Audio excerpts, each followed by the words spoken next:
everything in this farm is solar powered. Where we are charging our phones, our batteries is solar powered. The irrigation system is solar powered. So on the process of speaking my mind, in secondary school, when I was in Form 3, I was expelled from school. What? When I was leaving home after school, because after school I went home, then I went to do the job, the dairy job. I told my brothers that I'm not coming back.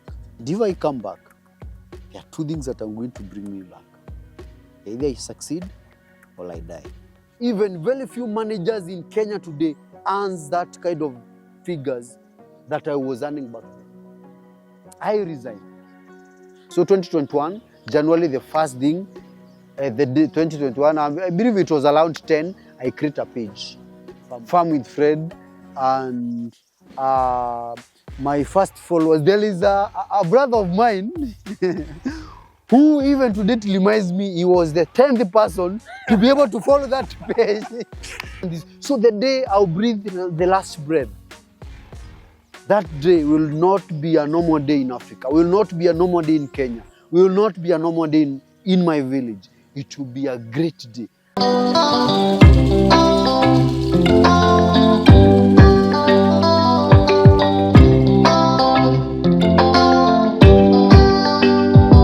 Ladies and gentlemen, welcome here to another episode on Stateupdate Media, and it is a very exciting day because I've traveled all the way to Mount Kenya region, where I'm going to meet one of the leading influencers in agriculture, and also is not only an influencer but a farmer himself.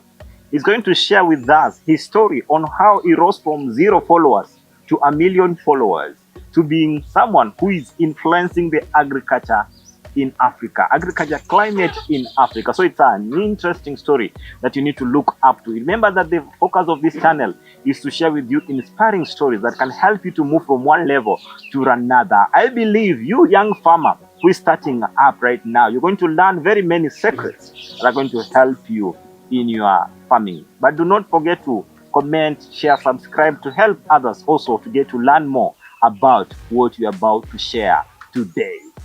Farm with Fred. Yes, Job. How are you? I'm very fine. I'm so excited to have visited you today. Thank you. And many people have just been seeing you on social media. And today we are just coming to understand who is this Farm with Fred. Yes. Kindly introduce yourself. Tell us who is Farm with Fred. Farm with Fred is an African brother. He's a farmer. He's a teacher. And is not an influencer. I don't like using an influencer, but I like using the word. I show farmers what to do, especially young farmers. But so many of them usually find my influence now. That's why the influencer. And personally, many people only knows me as Fred, but my full name is Fred Munene. Fred is my name. Sometimes I remember, sometimes back, I was in a conversation with one of my followers on WhatsApp, and I was trying to convince them I'm Fred. My name is Fred. Because I don't know why people usually think like this name Fred is not a human name. It's like an AI kind of a name. It's an AI generated name. It's an automated name. And the Farm with Fred people see, I've made that man. I've made that man. That Fred has made the Farm with Fred. It's not automated. It's not an autopilot.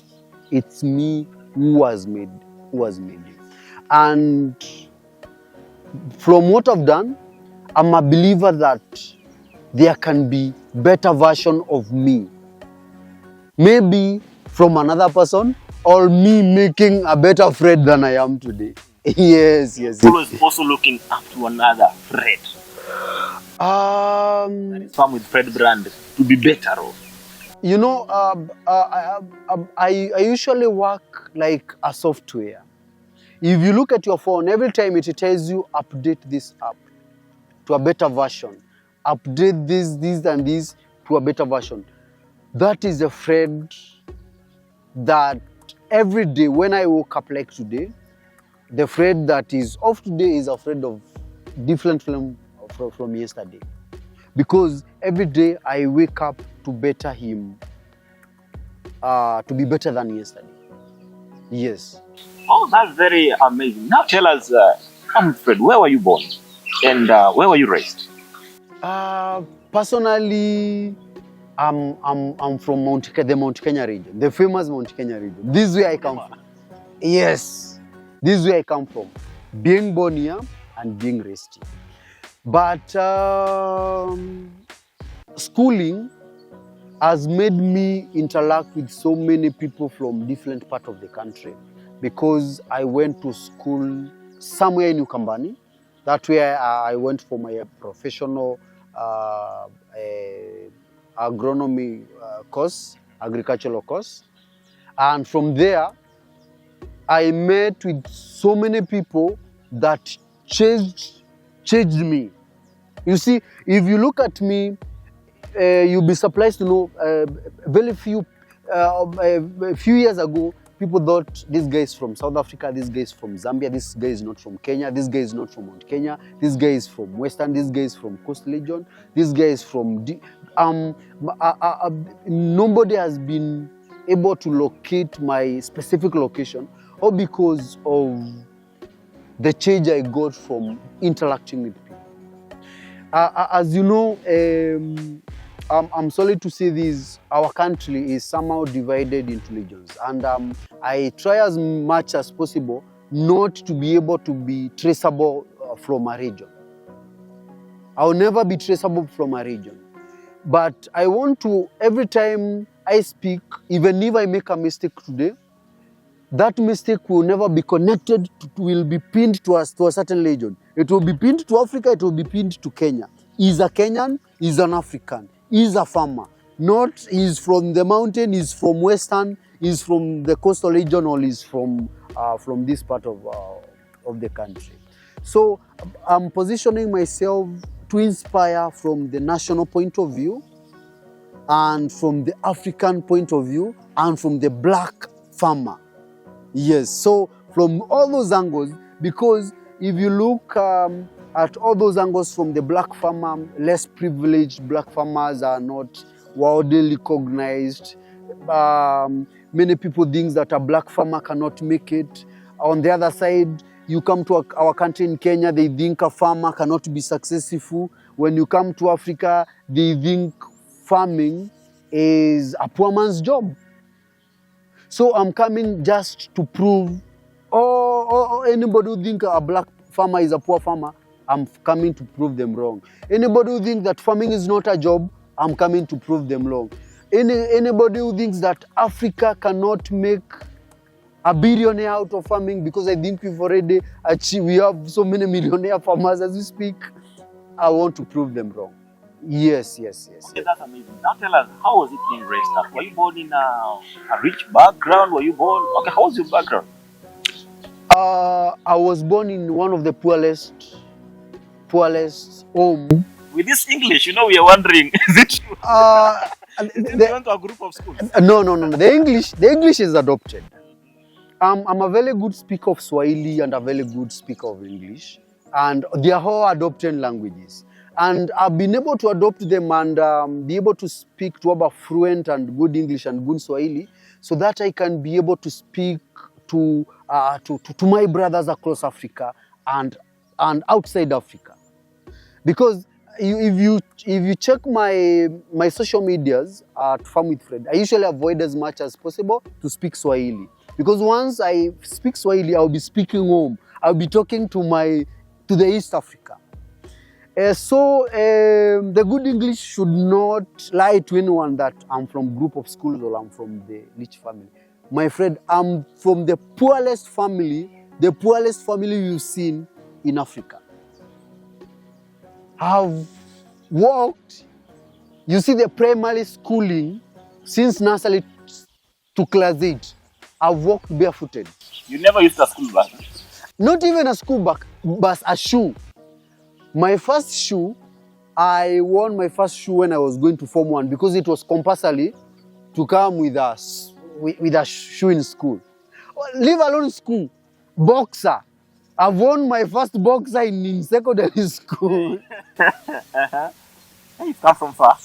Bro, and that's why I told you when you're starting, the friend you see, I've made that friend.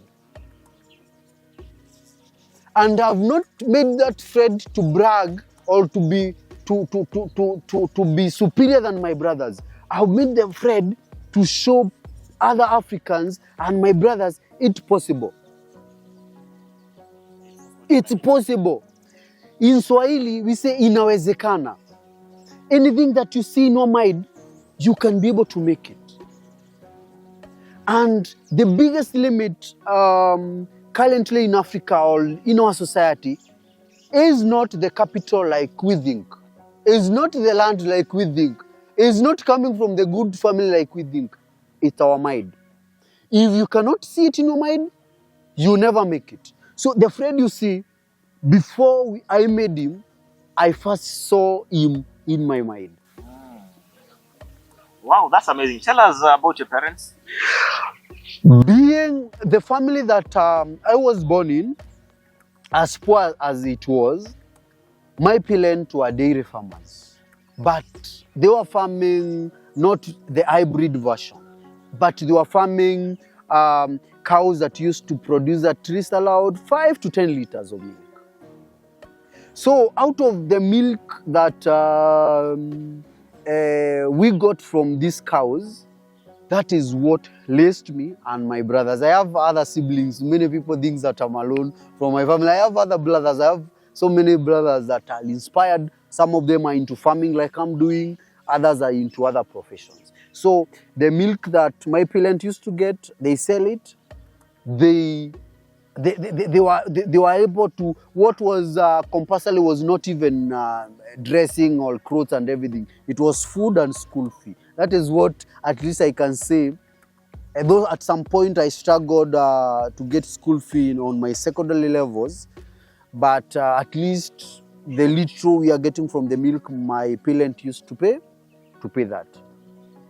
And growing up, my vision was, I wasn't so much into that I'll do professional farming, but I am the feeling that I'm going to change to do a better farming than my parents were doing.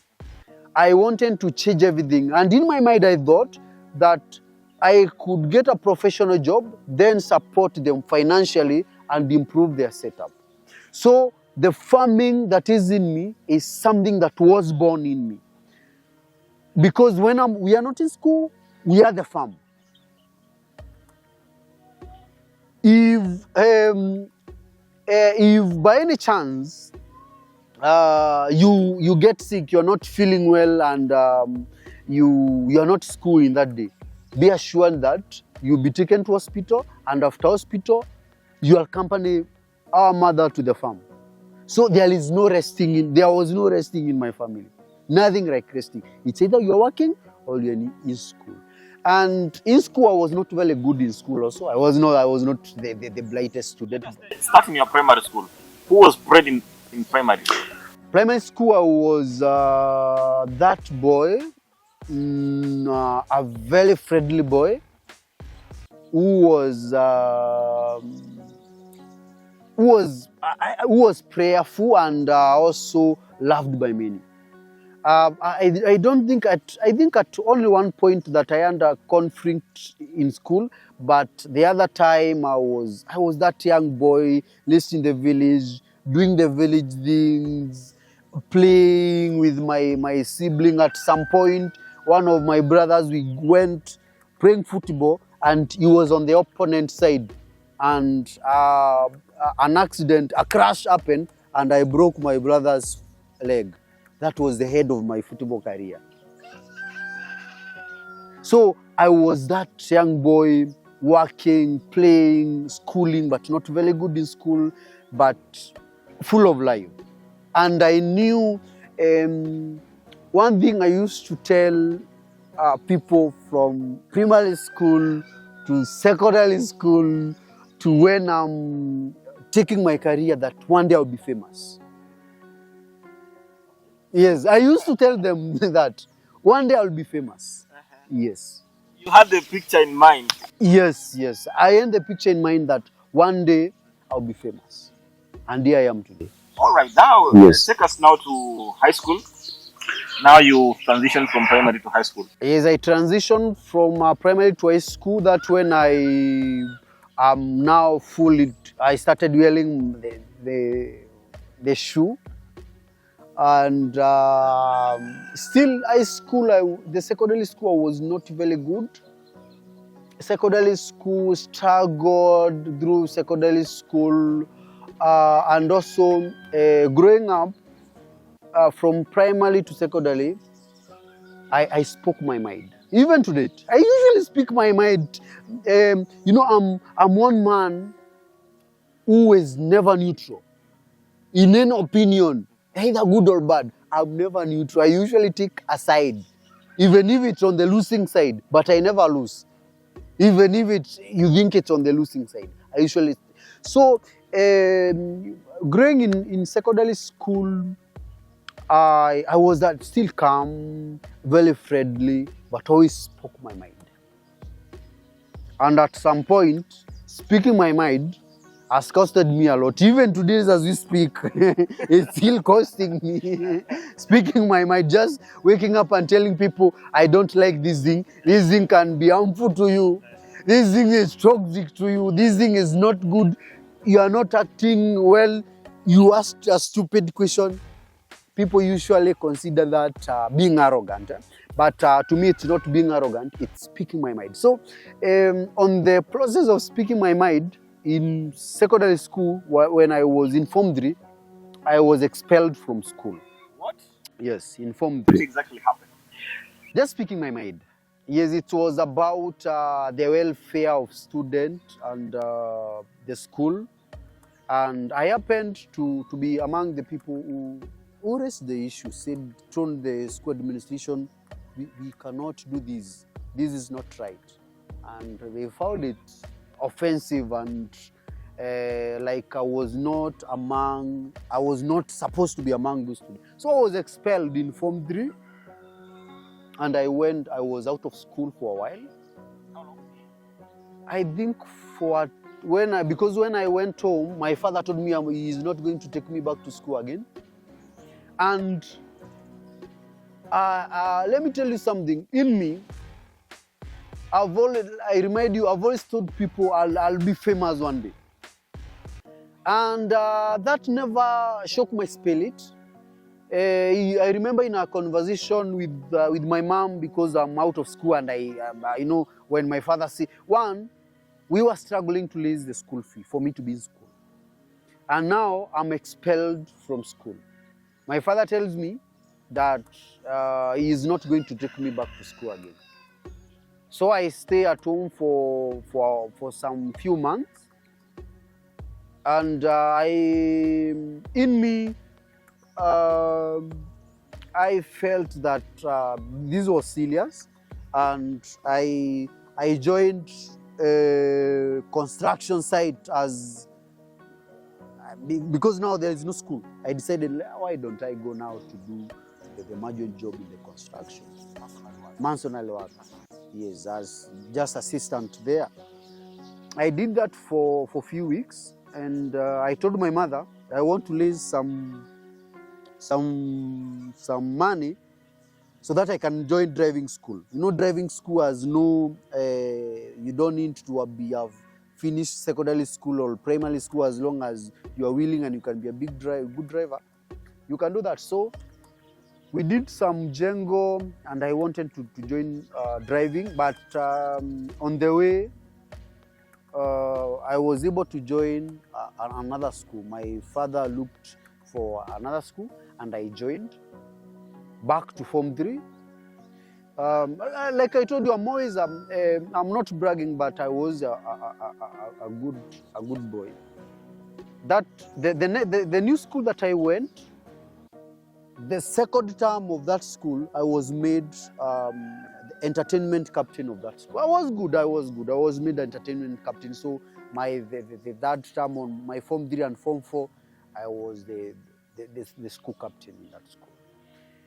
I finished school. I was an average student. After school, because now my family and you see now when I'm finishing school, my other siblings are not also going to secondary. So I decided now there is danger here, and I want to be a man in this family. So which born were you? I'm the firstborn in my family. Yes, I'm the firstborn in my family. So I decided now I'll continue with my manual job. Even to date, I can do any job. People think that Fred can only do farming. I can do any job. As long as there is a job, I can do it. So I still joined the construction site. After Form 4, I did it for some years. Then, God is a miraculous God. God is a miraculous God. And sometimes there is our thought and there is our planning and there is what God plans for us. The only thing that God has commanded us to do as human beings is make sure that you work. And He has said, if you are not going to work, even the day you fail to work, don't eat that day. That is a command that so many Christians think that being born again, knowing Jesus is the ticket for not suffering. My friend, you will be born again and you are going to suffer because you are born again and you are not working. So the ticket to succeed and to avoid suffering is working. Being born again and everything now is another compliment that God is going to reward you separately from working. So I am a believer that working is a solution to many of our problems. Even my mom usually tells us, anybody who works will never beg. So from school I work, and luckily I was able, so after school I was able to join college. Now, where you joined college is we're going to take a short break. Yes. Ladies and gentlemen, we are on sharing with Mr. Fred Munene. He's famously known as the Farm with Fred. He has shared his story from his upbringing to the challenges he faced in primary school to a point where he even faced an expulsion in secondary school. And he's also shared a bit about his faith. And we're going to take a short break. But remember to continue following this channel. Remember to share, comment, subscribe. What can help this channel to grow and also to help others to move from one level to another. We're coming back after a short break.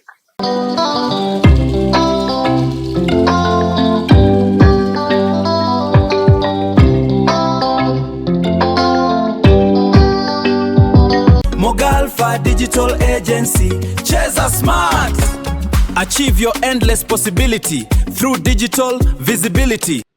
Are you ready to grow your brand, reach new customers, and stand out online? At Mogalfa Digital Agency, we turn ideas into impact. From powerful digital marketing, including targeted social media campaigns, search engine optimizations, Google adverts, and influencer partnerships, to strategic planning that aligns every move with your business goals. We handle smart media buying and real-time monitoring to make every shilling work harder for you. We produce compelling voice-over ads, eye-catching posters, professional corporate events photography, and high-quality documentaries that tell your story with impact. Through Stateupdate Media, we amplify your voice with impactful articles, interviews, and documentaries that elevate your visibility. Partner with a team driven by creativity, innovation, and measurable results. For more information, contact us on email mogalfadigitalagency@gmail.com. All callers or WhatsAppers on 0119 615 315. 0119 615 315. Mogalfa Digital Agency, cheza smart. Achieve your endless possibility through digital visibility.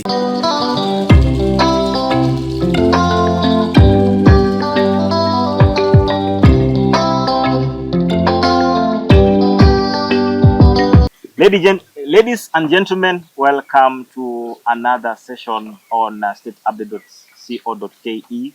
And we have been sharing before the break, we've been sharing with Mr. Farm with Fred Munene, who is commonly known as Farm with Fred. He has shared his story on how he was brought up, went to primary school, went to high school, and he was almost getting us into his training, where he was trained in terms of matters agriculture and other areas in life. He'll also be sharing with us about his faith and the various areas of his life that you don't know about. Remember to share, comment, and subscribe to help others also to learn from this channel and also to be able to grow from one level to another. Mr. Fred, welcome back to another session after that break. Thank you, Job. That has been very insightful, especially telling us about your primary school, secondary school. Now tell us, after high school, maybe you also went to Mujengo. After Mujengo? Yes, I did a lot of Mujengo. Then after Mujengo, like I was telling you, God is God. That's why even in good books, when Moses came, when I go to the Israelites, when I go to the Israelites, I will tell them who has sent me. Who are you? And God replied and told Moses, I am whom I am. Because you know why he's whom he is? Because he's God. He has no other definition. So I was doing my Mjengo, things happened. I was able to secure an agricultural institute space, and I went to study agriculture. And Which school was this? that is Yata School of Agriculture. Yes, it's a school of training agriculture in Machakos. So I went there. I was there for 3 years, and like I've always been telling you, one thing, I'm very friendly to people. When I went to school, I made so many friends. Even today, as we speak, they are my good friends. And I was lucky that those friends I made, so many friends from Luo Nyanza that I was schooling with, from the coastal region, from western, from all part of the country. There is no region in this country where I don't have a contact of a Fred that I was with in school. Leave alone now that the people that have known me as Fred that I was with in school. So we schooled a very good relationship in school. And back in school, you know, I'm always different. From the first year, I liked milking a lot. So in the morning, I used to go to help school workers to milk the cows. So this is my dog Kazo, my favorite Fred. Kazo, can you say hi? At least I've met Kazo. You met Kazo? Yes. I was given as a gift by my mother. I was given this by my mom. Yes, now she's a very good friend here. So every day I used to go and milk cows. So before class, I was milking, get some milk. After class, I go milk. So that used to be my biggest job. And the milk that I get, because I was being paid by like 2 or 3 liters of milk, the milk that I get from there, I come and share with my friends. So I was not even selling or making money out of it. I come and share with my friends. So you can see now why I'm making a lot of friends back in school. And after school now, you can just take us through a moment in that school of agriculture. Yes. What were those most interesting moments that shaped you while in that school of agriculture? Back in the school of agriculture, There is one lecturer, even I remember him to date, and this one lecturer, when my everything's aligns, I'm going to reward him. One of these findings, it's called. They are aligning very soon. Yes, they are aligning very soon. Everything is already positioned, just aligning them. It's called Mr. Ngutia. Mr. Ngutia, every time he come to class, he used to tell us, especially me, because I used to sit at the front desk of the lecture hall, because I'm short-sighted, so I usually like to sit where I can easily see whatever is being written on the blackboard. I'm with my middle, I say I'm a middle learner. I learn easily by what is being written or what was being said during that lecture. So every time our lecturer comes, he used to tell me, I'm not training you in this institution for you to go to earn through the slit. You know what he meant, earning through the slit? Is earning through, you see, the ATM slot where you usually get your money through. Yes. Anybody who wants through the ATM, in most cases, 90% they are employed. Anybody who wants their money, anybody who has an ATM, majority of people who wants an ATM card, majority of them, they are employed. So he used to discourage me a lot not to handle that. And from my own, me personally, growing up, I wanted to do my own business. I used to question a lot of things. That's why I was telling you my voice was sometimes people were never tolerated me speak to them, because I spoke my mind because of what even to date, I speak my mind. So this teacher, every time, Fred, don't be among the people who are planning to go to and through the slit. And that thing impacted me a lot and has impacted me to date. And once when I completed schooling, not that I came direct to farming. No. I didn't come direct to farming. In fact, I completed schooling and I got the first job in a dairy farm. I was very passionate about dairy farming. I got my first job in a dairy farm, but now, you see, that is out of passion, not out of what I learned in school. So because I wasn't so much into dairy vet and dairy health, though in our courses there was some dairy production. So I go and work with the company that was doing the dairy farming, and I worked with it for a few months, and I felt like this is not what I went to school to do. I need to go to learn to practice what I was doing, which is agronomy and crop production. So after that, in few months, I walked out of that company. Did you have a backup plan, or did you know? No backup plan. I told you, You just walked out. Yes, I walked out. I'm that one man who's never feared tomorrow. You're a risk taker. I'm a risk taker, because what I usually believe in is the profession that I did, or the thing that people think that I'm a specialist in, is not a must that is what is going to feed me.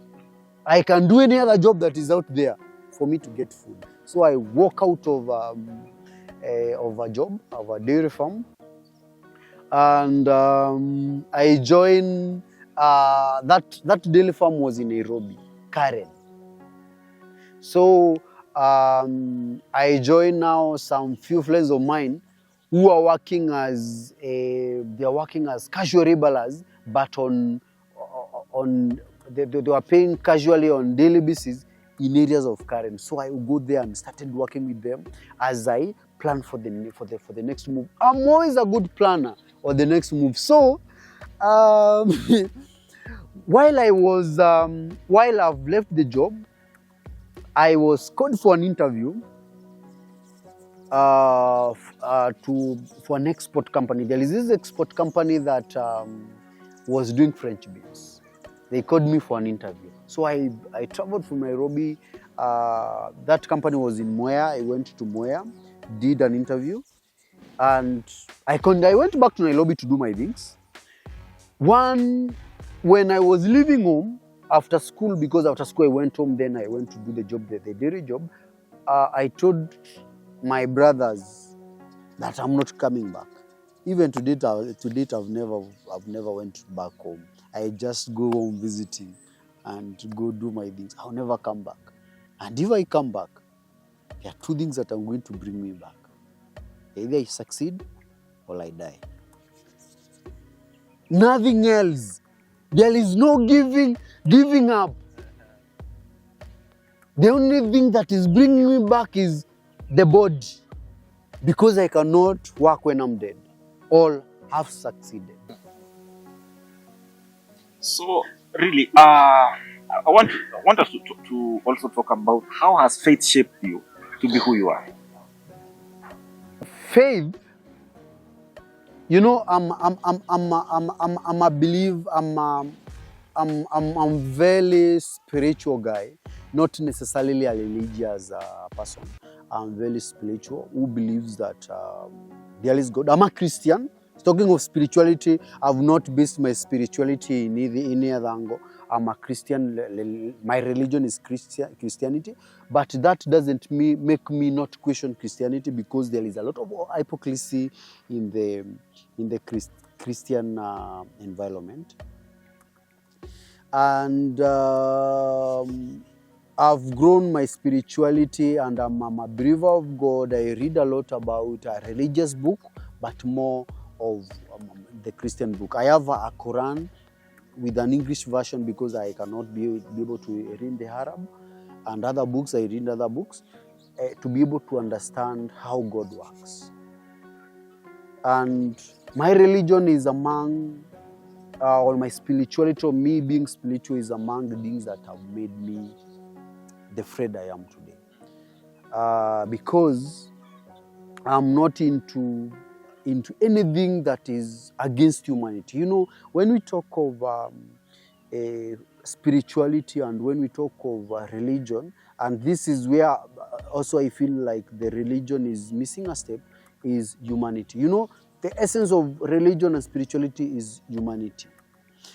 Are the things that you are doing human related, or you are doing them to favor your religion, your own interest? In most cases, there are some religions that are doing toxic things, all for the benefit of the religion, not for the benefit of humanity. But forget the other people, they don't view them as human. They don't view as if you're not in their religion, you're not human. But now, I don't want, me as a person, I don't want to align myself with that kind of stupidity. I call it stupidity. And African has sunk deep into that stupidity. I want to give you, I'll base my argument on Christians, on my religion Christian, because there is nothing they can do to me. Even if they come, I don't want to use any other religion. In our Christian setup today, if there is a religion that has based its teaching on lies and lying to people, cheating each and every day, is Christianity. You'll find somebody is telling me, Fred, now because you have goats now, you need to sacrifice this goat to God. And the God they want me to sacrifice to is a multi-billionaire man. Now, Job, tell me, from your point of view, if I decide to pick one goat here and give it to the poor grandma in the village, or pick this one goat here and give it to multi-billionaire pastor, which one have I served humanity? It all depends on the angle that No, there is no angle there. You have to take a side. There is a multi-billionaire pastor who tells me, if you bring this to me, you are blessed. And there is an old grandma who is suffering. I want to give them a milk goat for them to get milk. Where do you think I've served humanity in that angle? Conscience tells us that it's the poor person. That's not the religion. That's the religion. and that's my religion. That's my spirituality point of view. So every time you see me share about religion, about my spirituality, that's the angle I take. Not that I'm going to disown my Christianity or to denounce. I cannot denounce my Christianity. But as I'm in it, I must tell my people that this is wrong. This is hypocrisy. This is stupidity. Yes. Yeah, I think before we go very far, I really want you to talk about some young people who are desperate at this point, looking for employment. Yes. In Africa. I mean, they've completed school. They've written all they've written job applications. Yes. Some nowadays they don't even drop in the office. You've written emails and there's no email that is coming back. What can you speak to them? To my young brothers and sisters, the Fred you see here today was once like you. I can show you a series of emails that I wrote, and the most heartbreaking emails that I have is the ones that came with regret. That Fred, we cannot be able to give you this position. Not because I was not qualified. It's because there is nobody who knew me in that organization. That's the funny. The reason why you're not getting a job, not because you're not qualified, it's because somebody somewhere doesn't know you. Then, until when will you sit down and cry because you're not given that job? You have the power to do it by yourself. You have the power to do something with you. As we speak, you are the majority followers. Age between 35 to 20 years, you are 90% of my followers of the 1 million plus on my platform. And I see how you like, how you follow, and how you're impressed by what you do. Why can't you start something of yourself? And I know you're in a capacity to do that. And I've always been telling young people, I've been telling one people, because in as much as we complain there are no jobs, there is no capital to start. Majority of the young people, 100% own a smartphone. How much is a smartphone? A smartphone is not cheap. It's not cheap. If you can afford a smartphone, you can afford a goat. If you can, now on top of that, if you can afford internet bundle, 24 hours internet bundle, you can afford a chip. So it's a matter of positioning yourself and knowing that nobody's coming to save you, and be able to save yourself. So we have the power, and the power is in us, and the power is through starting. I'm pretty sure if they start today, nothing is going to stop. Yes. As they wait for the greener pasture, as they call it, as they wait to go to the next level, they need to do something by themselves, like I'm doing. Yes. Wow, that is very inspiring. Now, you made a very serious statement. You'll come home because of two things: succeeded or died. Yes. Now tell us how did life go now after Karen? After Karen, now I've left the job. I've started doing the cashier jobs, and I'm called for an interview in Moya. I went, and I was told that I will be called back. While I was still in Karen doing my things, I'm in Nairobi. Generally in Nairobi, I'm working with my Nairobi is capital city of Kenya. I'm in Nairobi doing my things. I've just rented my small house, bought a mattress, and I'm sleeping on the floor that time. And a friend of mine tells me that we had a conversation that is looking for a job.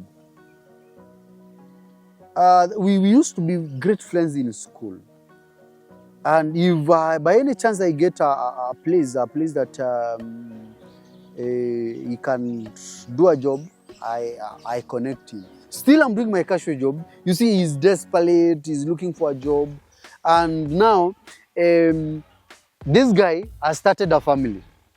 And you see me, I don't have a family. I'm just doing my things without much. There is somebody I'm feeding. I'm just doing for myself. So I felt now, because that time I had no connection.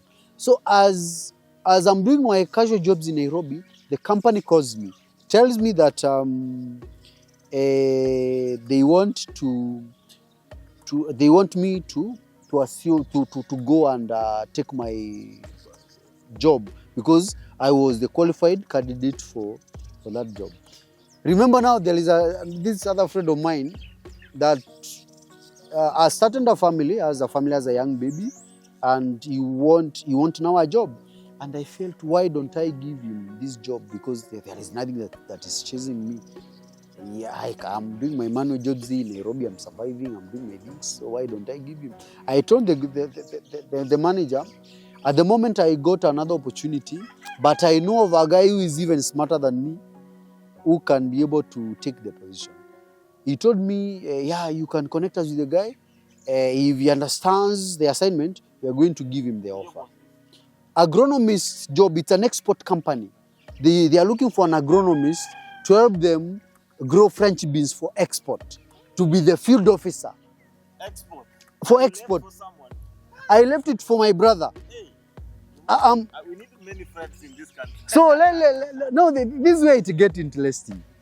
I got this friend of mine and I tell him, there is an opportunity that is coming through here. Do you think you are smart enough to go and take this position? He starts complaining again, tells me, but Fred, now I'm not an expert in French beans. How will I be able to? I told him, now there is no time for you to start thinking this way. You have to take this job. I have a friend of mine who is an agronomist in an export company. I'm going to connect you with him. He's going to train you and tell you everything that an export company that is needed in the field. On the other hand, I'm here, I'm going to support you with the knowledge and skills that I'll be doing. There's something you need to put clear here. Before you told him that, before you told your boss that you're going to leave for a friend, had you told your friend? No, I've not told my friend. I've just taken an offer, taking it to a friend because he had told me he's looking for an opportunity. Now I want to give it to a friend. So I've never, so after the conversation with the boss, I called now this friend to inform him about the job.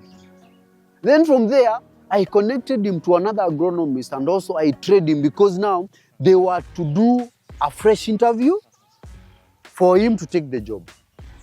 So we trained the guy, the other agronomist and I, we trained him and showed him the few things, and he comes and takes the job interview.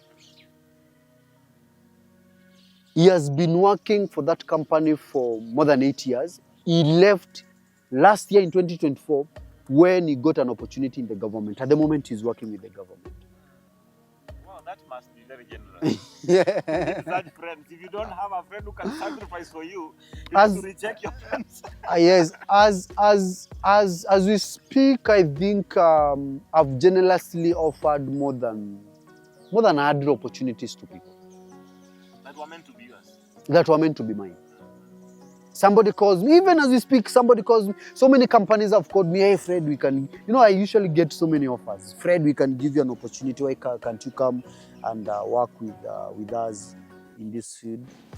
I don't reject the offer. I just tell them, I have another person who is smarter than me. You can give them an offer. So many people, so many people who are watching this as we speak, they can leave it on the comment section and tell you that it's Fred who gave me this opportunity. More than 100 people as we speak are in position that I in person have given to them. One thing about me, I'm not a jealous friend. If I have an opportunity to make you grow as a person, our job will not give you that opportunity. If you think that whatever is between me and success is this friend, I'll come through and make sure that you succeed. I'm that one man. Wow. That's amazing. That is very inspiring. Yes. Yeah, you've given out that job. Yes. How did now life turn out to be? I'm in Nairobi. I've given other job. I'm doing my things in Nairobi. One thing about me, I've never waked up regretting my decision. Every decision that I make is the right decision. It's a do or die. I've never made, even to date, I usually take some deals and I'm losing in this deal. But because I've taken them, I must perfect whatever I've taken. I've gotten so many contracts because I consult. I've gotten so many contracts, maybe installing the drips or doing this and this. And at some point, I do my mathematics and I find it. I'm losing. I'm losing a lot of money instead of getting a profit in this. But because we've agreed, I'm going to do as per the agreement. So now, I'm back. I'm still in the city. My guy has gotten the job. I was in the city. I was called. I received a call that a friend of mine is starting a greenhouse construction company. Is not even starting. He's relocating the greenhouse construction company to Nairobi, and they are looking for a technical guy who understands agronomy and greenhouse farming to be able to go and work with them. I'm in Nairobi, so it was easy for me. I jumped into that ship. I went and started working with this greenhouse construction company, worked with them for a few months. And a few months, I think around 3 months. I called another friend of mine that we were close together, was running a greenhouse construction company, was relocating or was opening a new branch in Nairobi. So they were interested in a technician, somebody who understands agronomy and somebody who can be able to do the greenhouse crop. This is tomatoes, capsicum, and everything that is done in the greenhouse. Since I was an expert in that field, I jumped into that deal. So still in Nairobi, worked with this company for a few months. Then I got an opportunity, a very big opportunity that changed me completely to the friend I am today.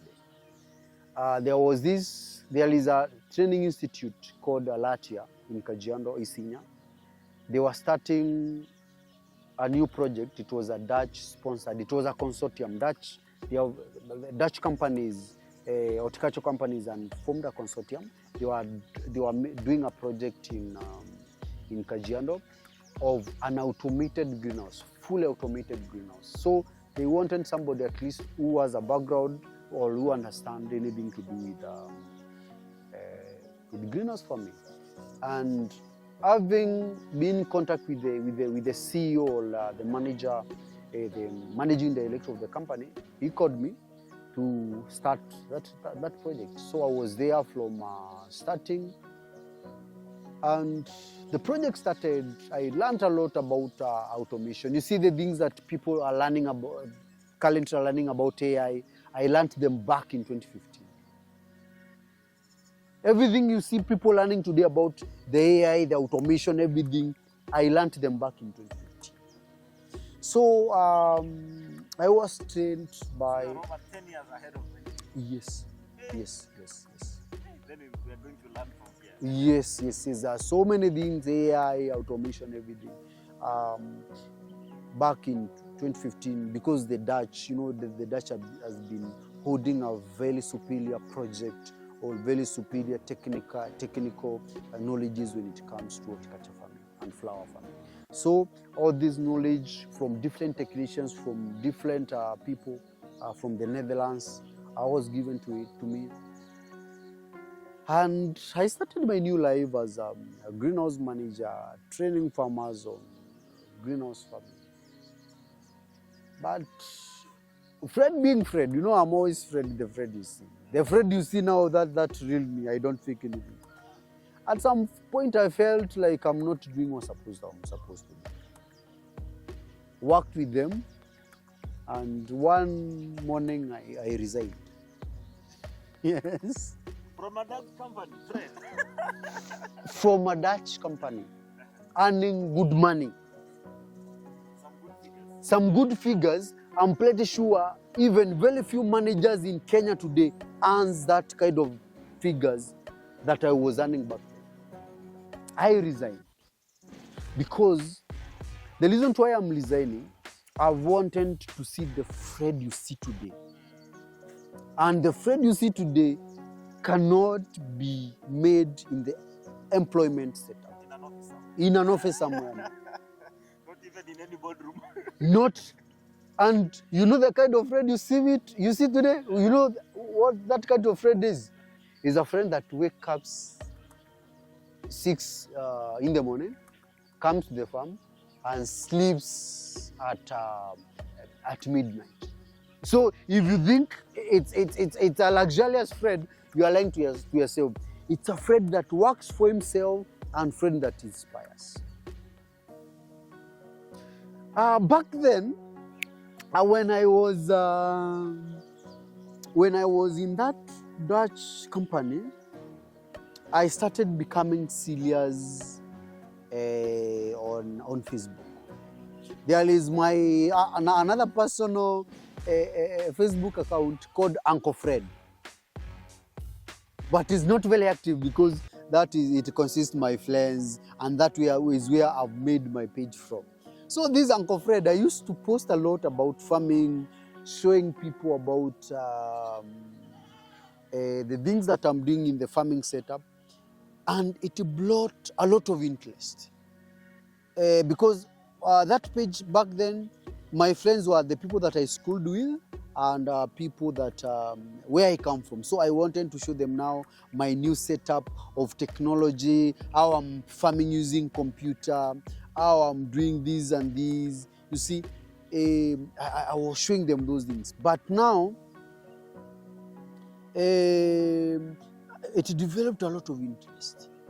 I started getting so many friends because back then, there were so many farming groups that were being born. I started sharing my knowledge, and I felt like I need to get this Fred. That time, even I was not even from Fred, I was still Uncle Fred. I wanted to get them out of this. Take us slowly. When was the first time you joined Facebook? Facebook. I joined Facebook back in Around which year? I think 2009. 2009. Yes, 2009. You are about 17 years old. When I was, I think, no, I think I joined Facebook, if not 2009, it's 2008. I'm among the first users of Facebook when the most interesting point of Facebook was... Come to check whether I'm a good visitor. Yeah. He has loved my company. Dear viewers, he has loved my company. Yes. So back then is when the most interesting part of Facebook was poking. You just join Facebook, you poke. Now that's poking. Facebook was not as developed as it is today. You cannot share a video. It was just a new social media to us. So that's when I joined that. I joined Facebook, and also I joined Twitter back then. But Twitter back in 2016, I lost my Twitter account and reopened another one. But Facebook is what I used to do a lot. But now my Facebook started becoming very active from 2015 because I wanted to show people what I was doing. I had bought a smartphone because I'm employed, I have money, so I bought my first smartphone.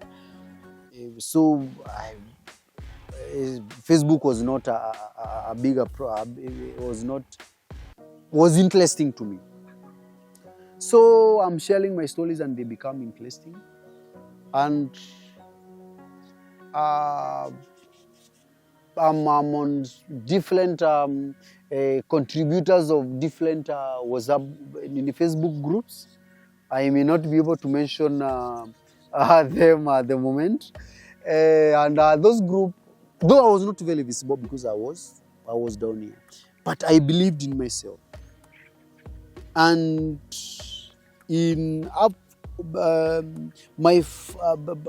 I resigned my job now. I resigned my job and I come out here to do on two missions. To do consultancy and also to start farming, because I was a believer this is my savior. So that we don't get them lost in terms of the social media growth. Now you joined around 2008. Yes. When did you open the Farm with Fred? I'm coming there. I'm coming. Farm with Fred, we are coming to there when Farm with Fred come to be. I'm working. I'm out now. I've resigned from a well-paying job. I'm telling you, even to date, very few managers, very few agronomists are learning that one.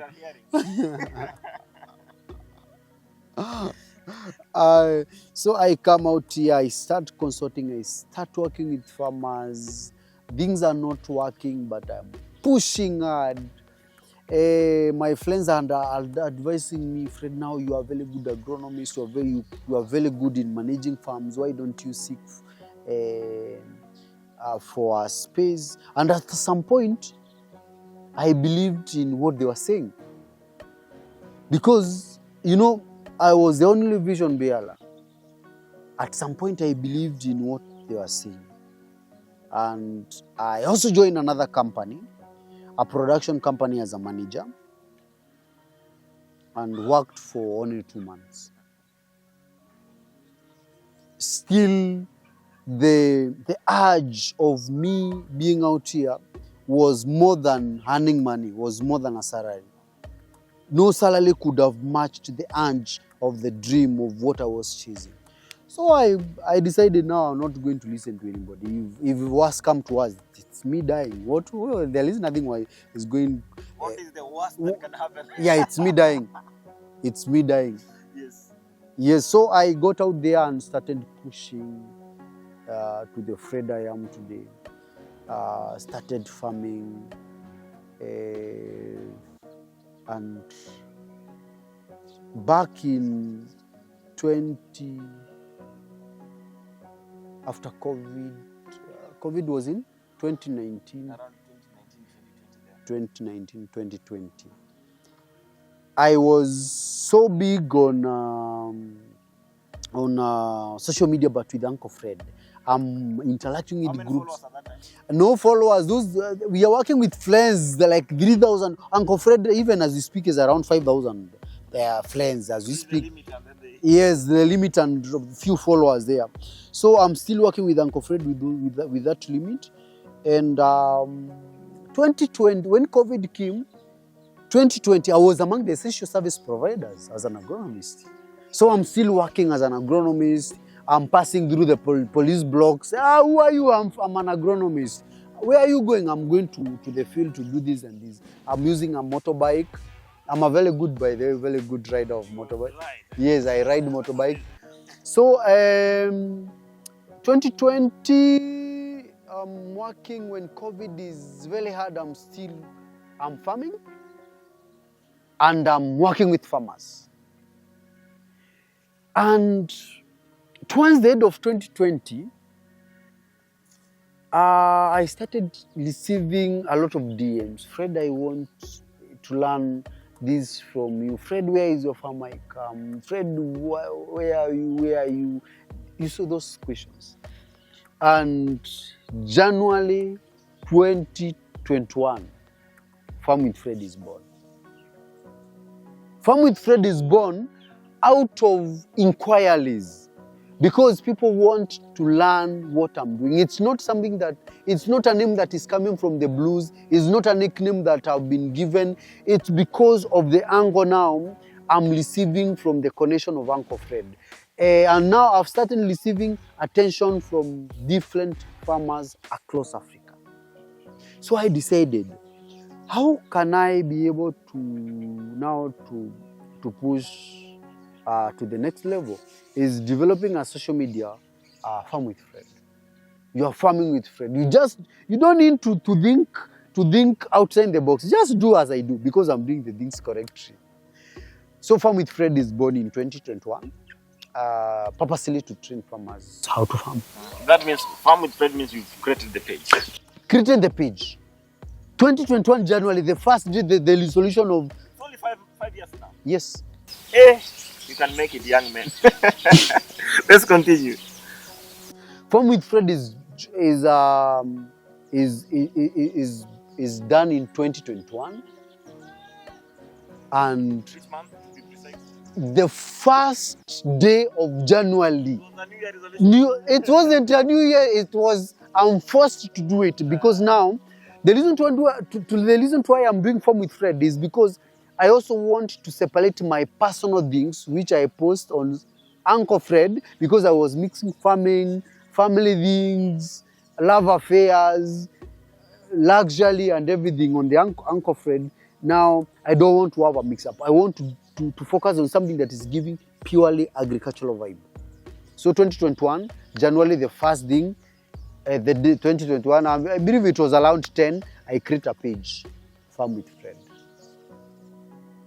Farm with Fred, and my first followers, there is a brother of mine who even today reminds me he was the 10th person to be able to follow that page. You can remember even the number. Yes. He was the 10th. He was the 10th person to follow the page. And job from 2021 January, 1st January One follower. to date, I've been posting on that page on a daily basis, and not once and not twice, as many times as I can. Because, and that's why I told you, I'm not a content creator. I share what I do. I don't think about what to write. No. I don't think about what to, I don't even plan what to write. The life. What are you doing today? I'm feeding my goats. Why are you feeding my goat? I'm doing them with this and this and this and this. That's what I share. What is happening at the farm? A chicken has died. What has killed the chicken is this disease and this and this. That's what I share. What are you doing? It's lunchtime. What are you taking? It's my light, not big guy, the light lunch. That's what I share. So it's just a story of my life and the life that I love. Because whatever I live, I have no other ambition that one day I'm going to change from the Fred I am. And if I change, is maybe taking my spiritual life on a serious note. Maybe becoming a pastor in one of these 5 days. But now, I will not be an hypocrite pastor. My church won't learn on hypocrisy that I'm going to soothe you that you are going to succeed in life, receive, believe. No, you're not going to succeed if you don't work. That will be my church if that day comes. The truthful church, if that day comes. That is the only route I can pursue in the near future, if God gives me that way. But whatever I'm doing, the life that I'm living is the life that I'm going to live till the last day. I breathe the last breath. And you usually see when people die, there is this, we call it the epitaph, the stone that is made, that is written, the late so and so. I usually think mine will have a big debate. Because the reason why when I die, there will be a big debate. Many people will want to write how they know me. My sons or my children will want to write, here lies our father. He was this and this and this and this. My brothers will want to write, here sleeps our brother. He was this and this and this. My followers who are Africans will want to write something about their brother and the son of Africa. Here lies the son of Africa. He was this and this. So the day I'll breathe the last breath, that day will not be a normal day in Africa, will not be a normal day in Kenya, will not be a normal day in my village. It will be a great day. And it will be a great day for people trying to say how they know me. Now, I want you to take us, which post is this that made Farm with Fred grow to be a brand or become like, go viral? I've never went viral. I've never went viral. There is no single post that has made me the famous Fred I am. I cannot pinpoint, I say, it's this post. No. I want to take you back to the good book. In the book of, in the Act of Apostles, the book of Acts. There is this verse that tells us, and many Christians don't understand this verse. To those who have it, more will be added. And to those who don't have, even the little they have will be taken away from them. It is called the principle of fall. And it's called, if you learn it deeply, even last Sunday I wrote about it, you'll be able to understand how this principle act and what it means. It doesn't mean that with your retro things, you are going to be, somebody's coming to take it from them. What it means is job. Anything that you do, and that is where I want people to understand. Anything that you do, and you do it passionately and consistently, more will be added to you. If you are a millionaire today, you continue working, investing in this million, more millions. You've seen this story of betting, where young people think that it's betting that is going to not even make them rich,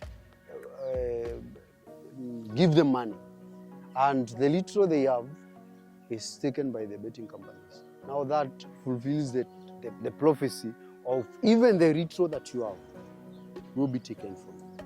The reason why I'm sharing this is growth is exponential. Growth is not one thing you don't wake up one day and grow. Even like you're asking, your question is which one post changed everything?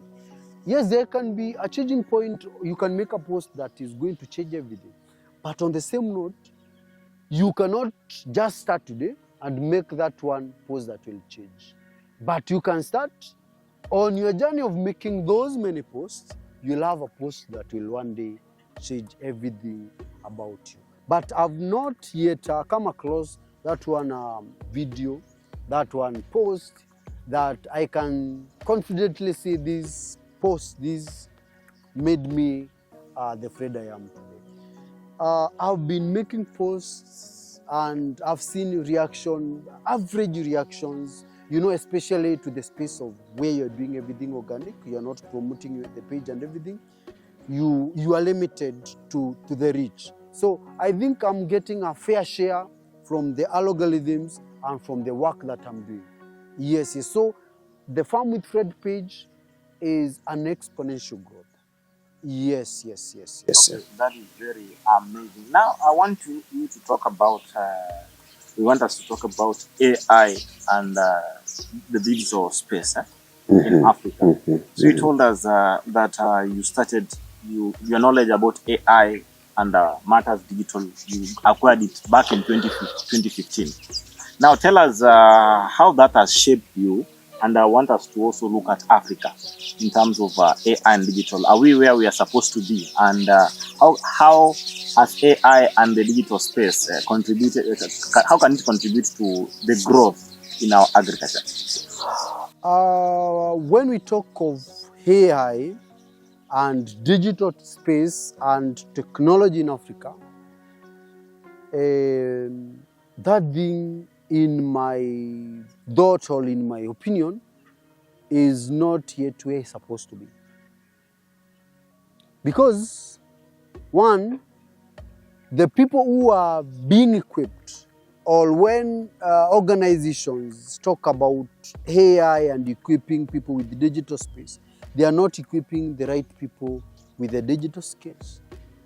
Back in 2015, like I told you that when I came to know about the digital and the AI and everything in the space of farming. You see, this is 10 years understanding well the digital agriculture, even before I came to to the social media and started speaking about it, I was equipped and I had knowledge about it.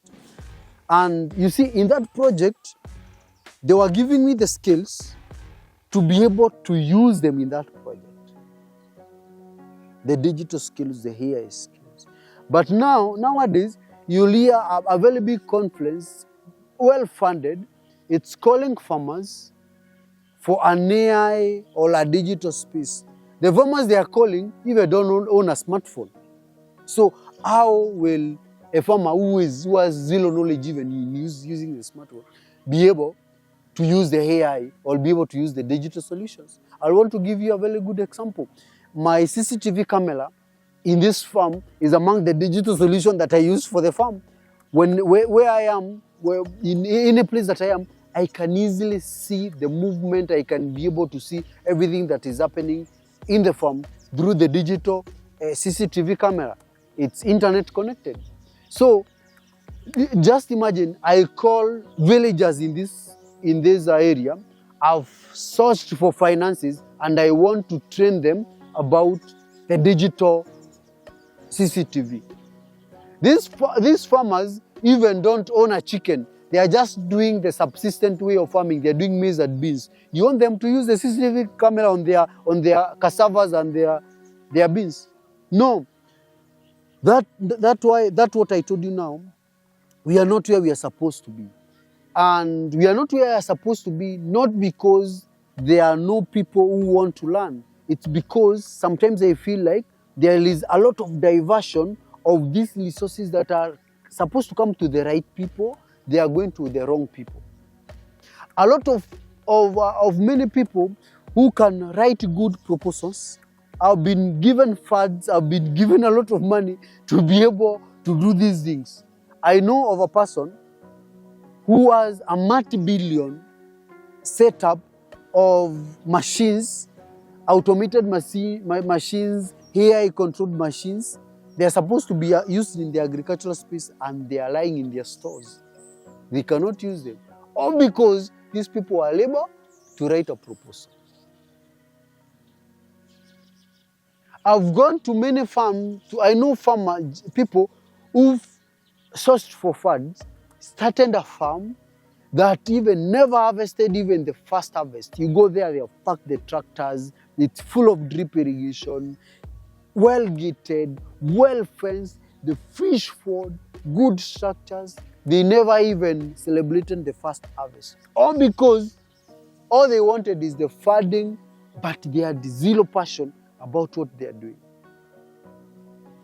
So when we talk of digital agriculture in Africa currently, resources are being directed to the wrong direction.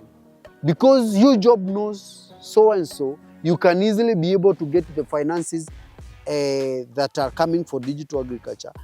Now, because Fred doesn't know people, you fail to give Fred such finances and the things that you're doing. I want to give you a very practical example. When visitors come to this farm to learn about goat farming, to learn about chicken farming, because I usually receive so many visitors, they pay. I charge them to come on to this farm. There are so many youths on my DM whom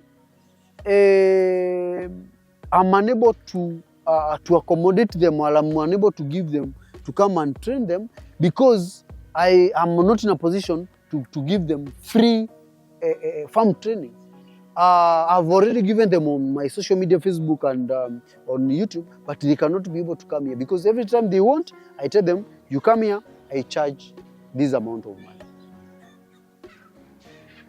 I want to surprise you. Somebody somewhere has been given a lot of funding to be able to offer this kind of training to young people here in Kenya. And what have they done with them?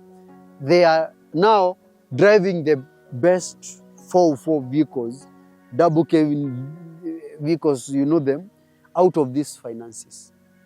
Me, in my position, because I'm not connected to people, I cannot be able to get those finances to Fred. Now, stop charging this money that you're charging.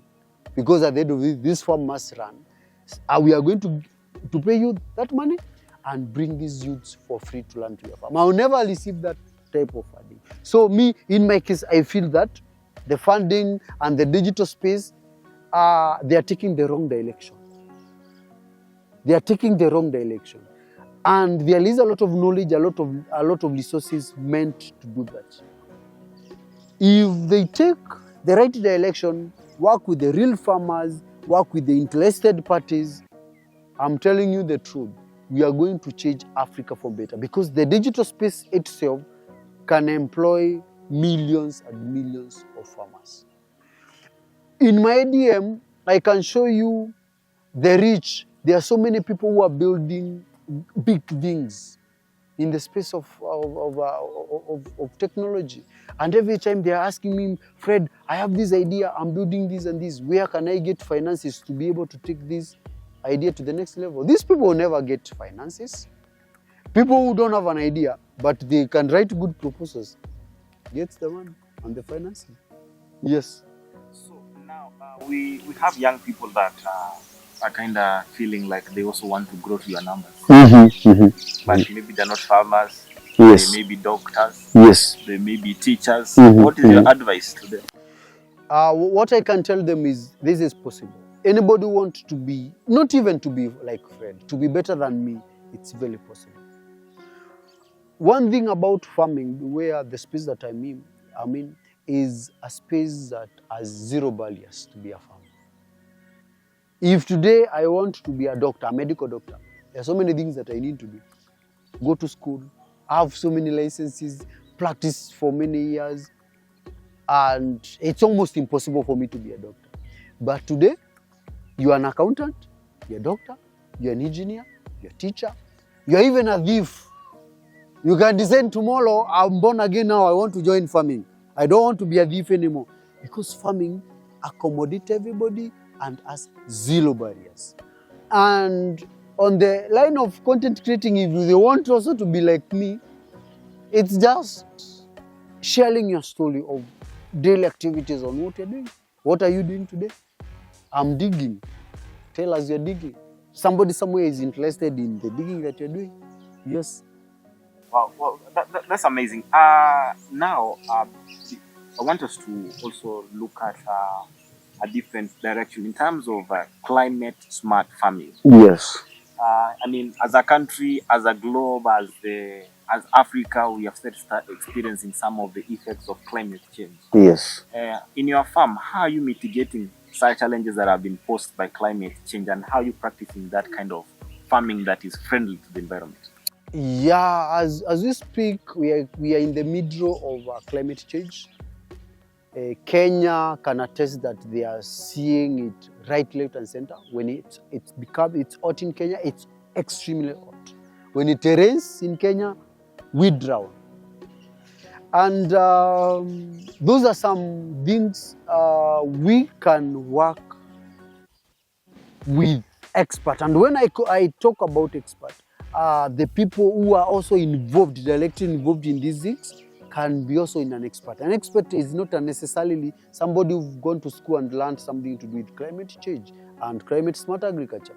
In my case, I'm practicing climate smart agriculture because one, the whole farm is solar powered. The lighting in this farm is solar powered. Where we are charging our phones, our batteries is solar powered. The irrigation system is solar powered.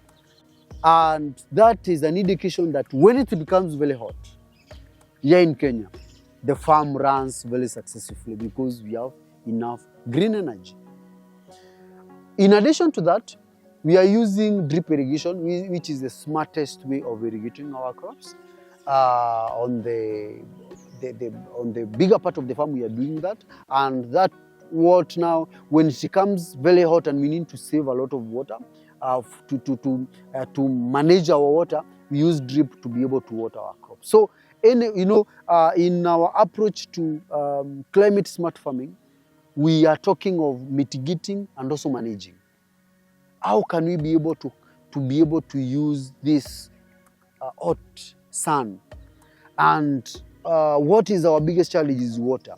How can we be able to manage that small amount of water that we are getting? So if we mitigate and we manage, we are going to go. And as we speak, I'm practicing that.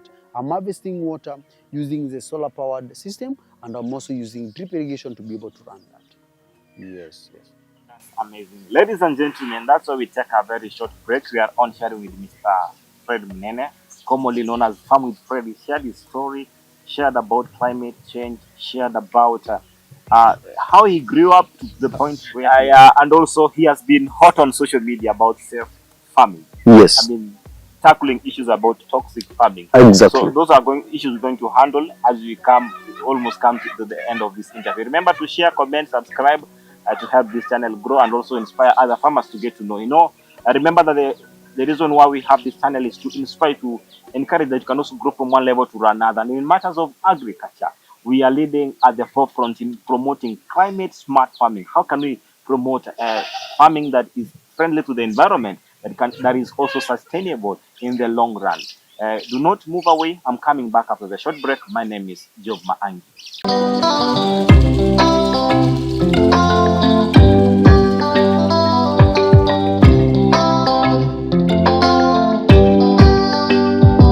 Mogalfa Digital Agency, cheza smart. Achieve your endless possibility through digital visibility. Are you ready to grow your brand, reach new customers, and stand out online? At Mogalfa Digital Agency, we turn ideas into impact. From powerful digital marketing, including targeted social media campaigns, search engine optimizations, Google adverts, and influencer partnerships, to strategic planning that aligns every move with your business goals. We handle smart media buying and real-time monitoring to make every shilling work harder for you. We produce compelling voice-over ads, eye-catching posters, professional corporate events photography, and high-quality documentaries that tell your story with impact. Through Stateupdate Media, we amplify your voice with impactful articles, interviews, and documentaries that elevate your visibility. Partner with a team driven by creativity, innovation, and measurable results. For more information, contact us on email mogalfadigitalagency@gmail.com. All callers or WhatsAppers on 0119 615 315. 0119 615 315. Mogalfa Digital Agency, cheza smart. Achieve your endless possibility through digital visibility.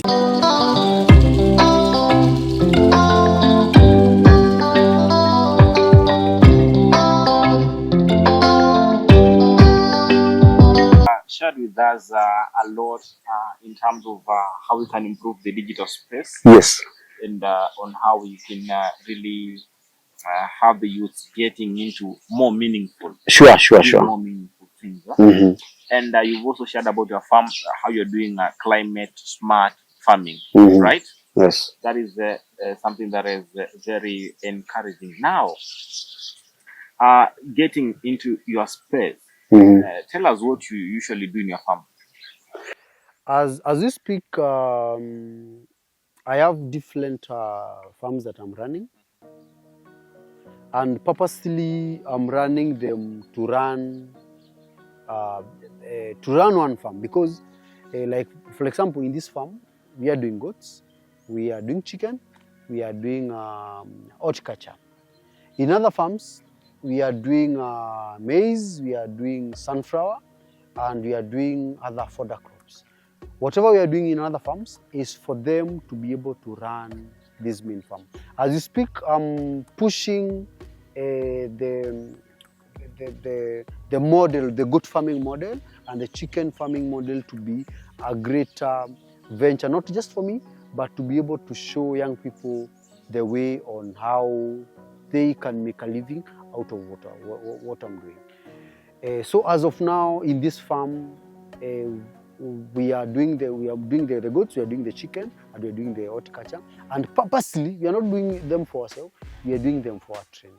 And our training is, you visit the farm and learn, or you can also follow me on my social media at Farm with Fred, across all social media, and be able to see the update of what is happening each and every day at the farm. Yeah, that's amazing. And I believe that in the next coming episodes, we're going to work in your farm. Yes. Again, show us what's happening. Sure. What's happening with goats, Yes. what's happening with your farm in terms of growing of cabbage. Yes. And how you're doing irrigation. Sure. So that is the point that I've reserved it for the next episodes. Mm-hmm. So another thing, I've realized of late on your social media platforms, you're really championing for safe food. Yes. And about safe food, where did your journey?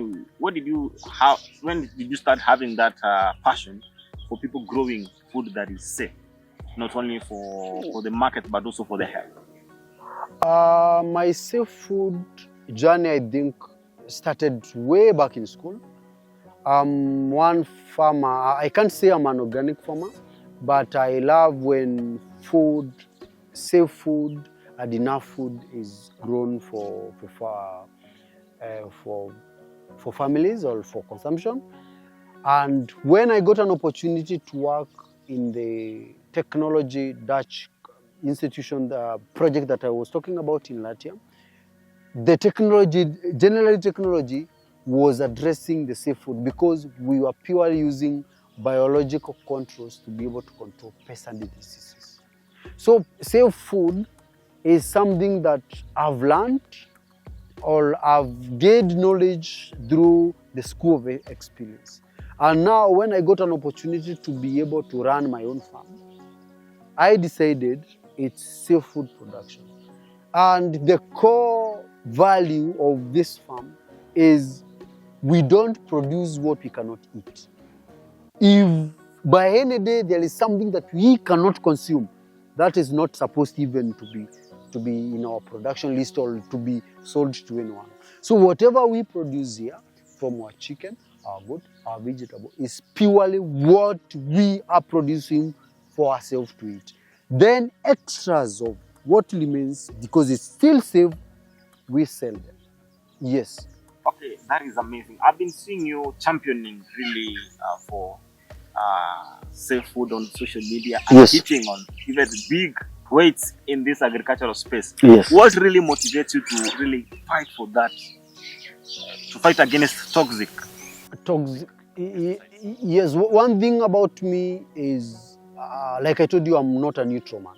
I usually take side. No matter what other people are thinking about it, I take side.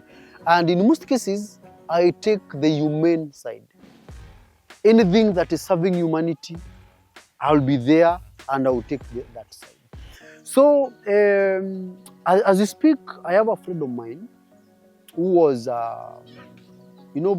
people don't know that they are millionaire farmers. Who was a millionaire farmer, doing big in the space of other businesses and in the farming.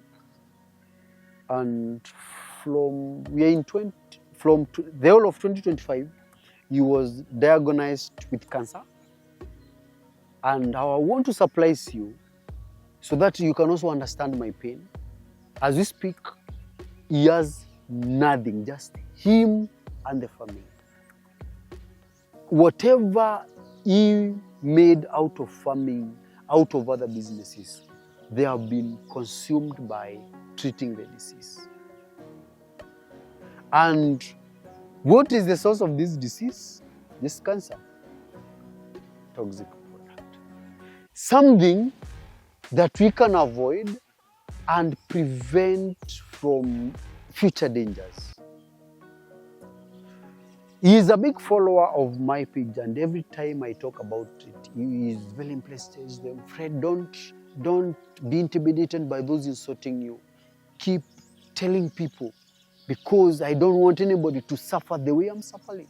So, out of passion of growing safe food and out of dangers that I've seen people who've gotten themselves into health complications because of toxic products, that is what drives me. I wouldn't like to see anybody that I know in my life, either an enemy or a friend. I don't want to see anyone again in my life who is suffering from any ailment that is related to toxic products.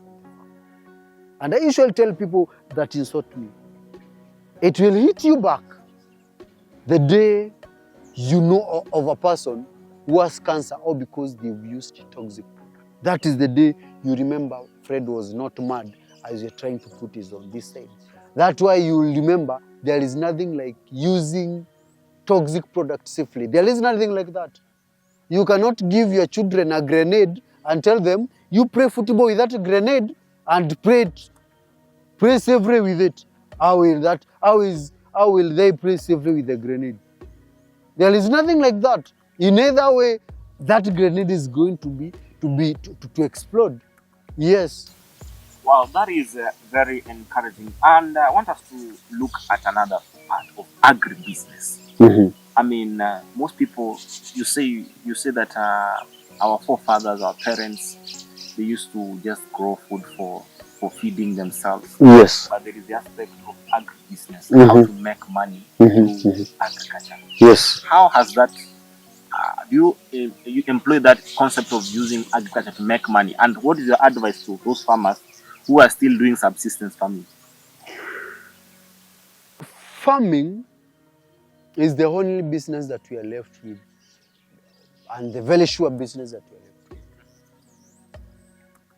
Because, and I don't necessarily even like using the term agribusiness, because already it's a business. You never hear them say banking business. or you never hear them say about banking business. It's banking. Banking is banking. Medical is medical. It's not a medical business. Hospital business. You never see, we are doing hospital business or hotel business. No, it's hotel. So the business, I usually feel like the business part of agriculture they mentioned, it's like a manipulative way of downgrading agriculture. Agriculture is business, because even if you go to the doctor, they give you medicine. They tell you eat before you take medicine. If you are not a farmer, where will you get that food from? You buy the food. That means it's a business. You go to the market, bought the food. Then why is it that the farmer is not positioning themselves as a shop to sell that food? The idea is, and that is the model that I'm currently working with, is positioning yourself to be able to sell. And how can you be able to sell? And this is where many farmers don't know. One, as a farmer, you need to know what you are putting in your business, because it's a business. You need to have a checklist. I've done this and this, I've done this and this, and this is the cost that I've done. So that the day you want to go to the market, if you ask many farmers, why are you selling cabbage at 50 shillings? They can't tell you. They'll tell you because it's the market price. How is it the market price? How is it the market price? You need to have known the cost of producing that cabbage. You are not supposed to be awakened by the market price. So if you're selling at 50 shillings, it's supposed to be 50 shillings that is profitable to you. Not 50 shillings because the market said so. You may sell at 50 shillings and your cost of production was even 70 shillings. And you may sell at 50 shillings and you're over-exaggerating your cost is at 10 shillings. Why don't you sell at that shilling? So we need to look farming with an angle of this is a business. We need to monitor, we need to check every step that we make. And that's why I told you, anybody who visits me here, they visit here and they pay for the visit, because I know if they come visiting me, that time, if I use that time on their side, I will have used it productively on other things. Because everything that I do, every minute, every wire, every hour is measured through the impact of the work I do, and it's a financial. I usually get some finance implication. There's some financial impact out of it. So farming should be purely treated like a shop. Well, that's amazing. Another point is about the aspect that you've been able to tour the world. Yes. And how has that one been for you? How has it exposed you? Maybe you can mention some of the most remarkable countries you visited across the whole world, and how did you get yourself to that stage? I've visited. I'm lucky to have visited a couple of countries subject to my farming journey. Among them is Ukraine, and my experience with Ukraine, Ukraine changed my way of thinking. Ukraine is slightly bigger than Kenya in size. Slightly bigger, but it's almost the same size of Kenya. And it's the world food basket.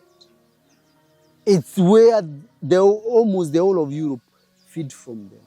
When I was in Ukraine, back in 2024, that's when I went to Ukraine, I was there, and I'm a curious guy. I happened to ask them. I was there in the month of, I think, May, June. I happened to ask them how much they were figuring to produce during that year of 2024. And in that month of June 2024, they told me they had already produced, wheat alone, they had already produced 50 million metric tons. So within half a year, they can produce 50 million metric tons. 2 farmers in Ukraine can be able to feed the whole of Kenya in wheat, maize, beans, canola oil, and sunflower oil. They can be 2 farmers. Why is it so? Because they've mastered the art of farming. And also, the government has seen how impactful farming can change their country. Because Ukraine, you go to the port of Odessa, which is among the biggest port in Ukraine, you not find the ship offloading second-hand cars. No.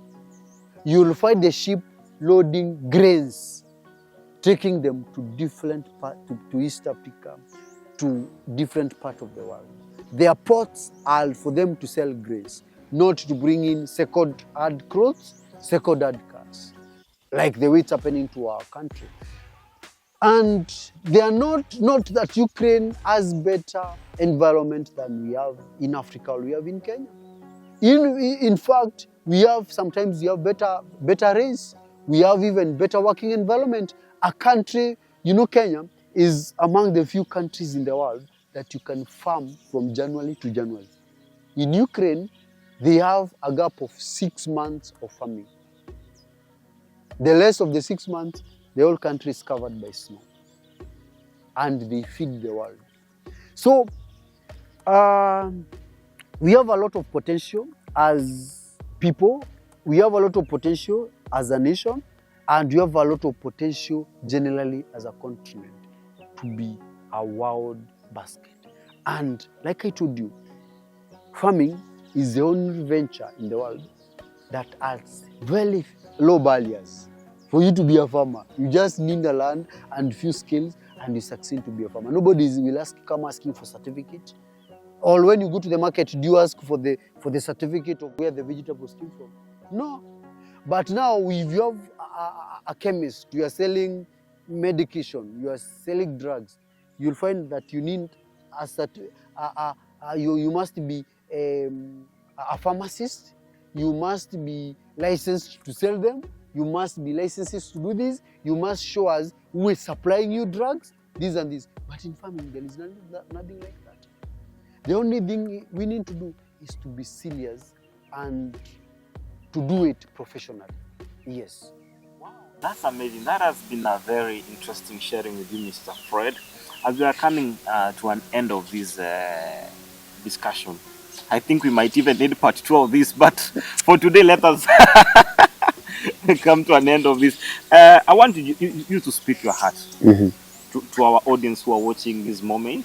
Yes. Speak to the farmers, speak to the young people, speak to the government, speak to the policymakers on what is your vision for Africa in terms of agriculture and what do we need to do to be there. Yes. To our people, generally to Africa, the only job or the only profession we are left with that can save Africa, can employ everybody in Africa across all the value chain is farming. And this is true because Africa is importing 60% of its food, is importing rice that we can grow in our country, is importing maize that we can grow in this continent. And not because we are lazy, not because we cannot do it. It's because sometimes the policies of agriculture are not taken care of. For example, if you look at the input industry, Africa got the most expensive input for our farmers. So for a farmer to succeed to produce, sometimes they end up having higher cost of production as compared to what the market is offering. We need to look at some of these policies that are limiting us. When I was in Ukraine, they gave me a story because at the moment, Ukraine is among the best drone producers, both agricultural and the military drone producers in the world, and the best. They looked at it, at some point they looked at it. What was making, because before they used to import some of this, the drone and the technology, what was it making us not to produce our own drone or our things? Was because of policies. They scrapped the policies for a while and they come protecting the local industry. As we speak, they're among the best. Why can't we sit down and look at what is making it hard for young people to get into farming? What is making it hard for farmers to produce? Try to scrap of it, because why is it that we use much of our money to import food, where we pay for our currency to other countries? Why can't we save that currency by just having lower tariffs in taxes, by just having lower taxes in machinery that we bring in that we cannot produce, then produce this food, and what we have in excess, sow it and have enough food for our children in Africa. So our agriculture or food farming is the niche that can solve unemployment, and also a niche that is going to solve everything, the diseases and also the food scarcity that we have in our continent as we speak. Thank you very much, Mr. Fred, for your time and sharing with us. Thank you, Job. I mean, that has been a good discussion. You've poured your heart, spoken to the youth, spoken to the government, spoken to Africa. And I believe through this conversation, we are going to really shape the way we are going to farm in our continent, Africa. Indeed, Africa has a potential. Africa, we can do great things through the farming that we have, through agriculture, and we are able to cause a transformation and eradicate poverty, eradicate the challenges posed about by climate change, and become a continent that will be looked up to in future. My name is Job Maangi. Thank you for watching this episode. It has been a very interesting episode, an episode where I believe you've gotten to learn a lot, and I believe it's a story that's going to change your life and also help others to change. Remember, as I shared with you, share, comment, subscribe to help others also to get to learn more about this episode. So in the upcoming episodes, we're going to share with Mr. Fred, walk through his farm, show you his growth, his hands, how he's applying a climate smart farming, even to have a solar powered CCTV cameras, and even to do irrigation in his farm. So it's an episode you can't wait to watch. Thank you very much.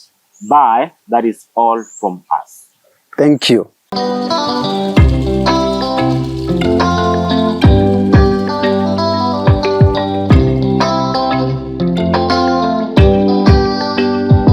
Mogalfa Digital Agency, cheza smart. Achieve your endless possibility through digital visibility.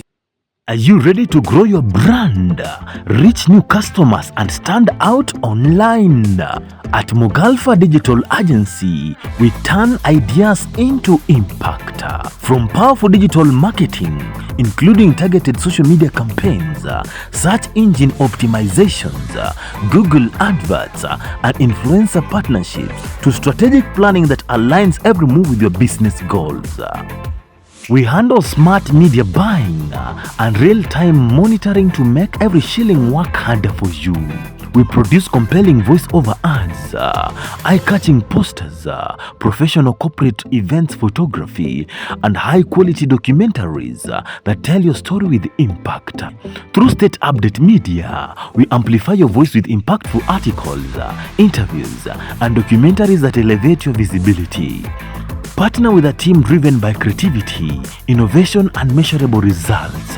For more information, contact us on email mogalfadigitalagency@gmail.com. All callers or WhatsAppers on 0119 615 315. 0119 615 315. Mogalfa Digital Agency, cheza smart. Achieve your endless possibility through digital visibility.